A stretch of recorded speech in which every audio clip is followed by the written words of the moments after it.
Hello beautiful people, welcome to my channel. Today I'll be showing us how to make the Zahra cap. If this is your first time here, welcome. If you're an old subscriber, welcome back. If you have not subscribed to my channel, please consider subscribing. Let's get started, guys. You're a rolling stone, but I'm a cannonball. To make a Zahra cap, you need your fabric, you need marker, a pair of scissors, needle and thread. I have my fabric cut out and the measurement I used is 25 inches by 22 inches. The 25 inches part is for my head circumference, while the length of the cap is 22 inches. This is for a head circumference of 23 inches. I added 2 inches allowance since we're using a non-stretchy fabric. By the time we do the finishing, or by the time we are done, it will reduce to about 23.5 inches so that it can sit properly on the head. Okay guys, I folded the fabric into two. That is the head circumference part, and I notched to get the center of the fabric. And I also have my marker. The marker I use is 18 inches by 3 inches. 18 inches by 3 inches. You can use 2.5 inches if you want it lesser. I actually reduced mine to 2.5 inches. The next step is to fold our marker into two and notch to get the center. With the fabric facing up, we'll place our marker on it, making sure the center of the fabric and the center of the marker are aligned. Then you fold the fabric over like that and add about half an inch allowance for us to fold it and sew like that. Next thing I did was to sew the marker to the fabric on both sides, and I also folded in that part and I sew it all the way down like that.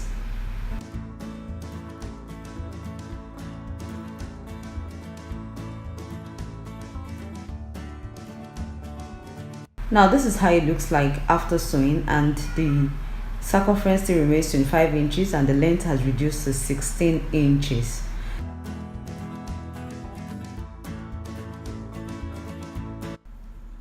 With the wrong side of the fabric facing up, I folded it into two, and from that end I marked about 4 inches.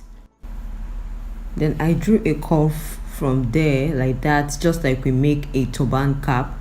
Alright, I'm going to cut that out.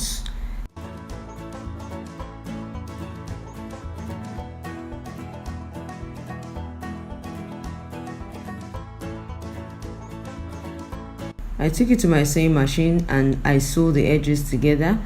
Then with my needle and thread, I'm going to be sewing loose stitches from one end to the other end like that.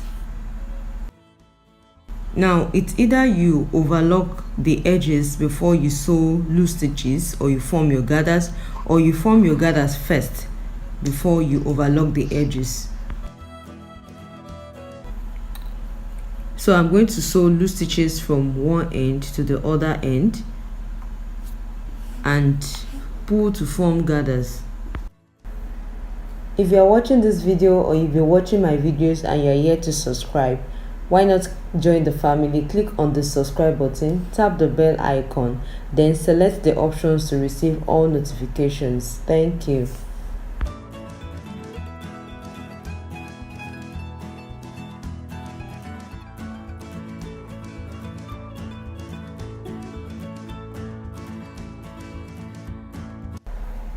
After sewing loose stitches and forming gathers, I just backstitch using my needle and thread to secure the gathers.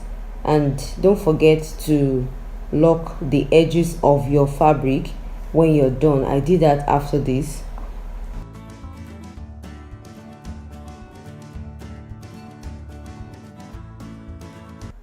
And that's all. As you can see, it is very simple. If this tutorial was helpful to you, please leave a comment below, like this video, share this video with your loved ones, and don't forget to subscribe. Thank you so much for watching. Please stay safe, and I hope to see you in my next video. Bye.